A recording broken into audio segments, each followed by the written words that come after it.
location, à l'heure actuelle, on est un des centres marins les mieux organisés en Amérique. Je dis en Amérique, puis je me trompe pas. Vous savez que les marins n'ont pas la vie facile sur les navires. Vous saviez comment c'est important pour nous si on n'avait pas de support financier. Il faudrait diminuer des services aux marins.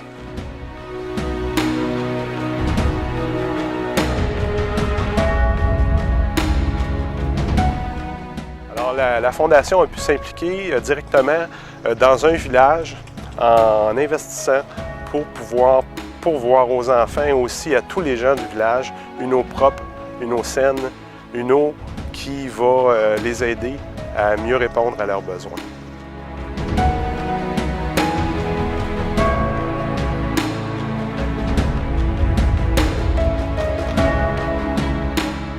Cette année, en 2010, on a inauguré les nouveaux locaux.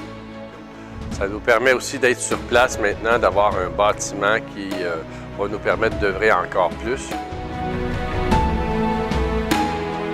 On a commencé avec une trentaine d'enfants et depuis cette année-là, on est rendu à 160 enfants et le nombre d'enfants parrainés ne cesse d'augmenter de jour en jour.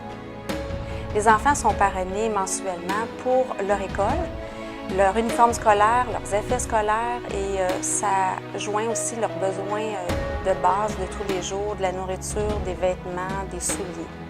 Ça nous a permis depuis les 10 dernières années de soigner plus de 10 000 personnes dans le village et la région de Tiverny, avec des médecins bénévoles, infirmières, chirurgiens aussi. Il y a eu plusieurs opérations qui ont été faites grâce à l'aide de la Fondation.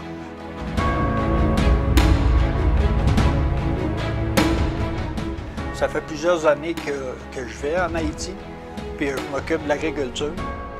Au niveau de l'agriculture, ça avance bien aussi. Des projets maintenant d'irrigation qui sont en plan pour être mis en activité en 2011 avec un regroupement de femmes du village.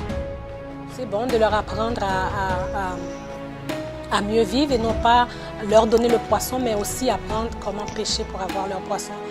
Puis ils ont de l'espoir pour leur village. Alors pour moi, le parrainage, c'est changer les vies des enfants, changer la vie d'un village et le visage complet d'Haïti, un enfant à la fois. La Fondation des œuvres internationales prend soin de distribuer les fonds directement par l'entremise de nos propres membres. Dites-vous une chose, c'est qu'on va sur place, on achète la nourriture nécessaire, on achète les équipements nécessaires. Il n'y a pas d'intermédiaire entre le moment où vous donnez votre argent et le soulagement de la pauvreté. Il n'y a que nous qui s'occupons de ça, de A à Z. On a un projet d'école, projet d'orphelinat, beaucoup de projets à venir et sans l'aide de la Fondation, ça serait bien difficile de les réaliser.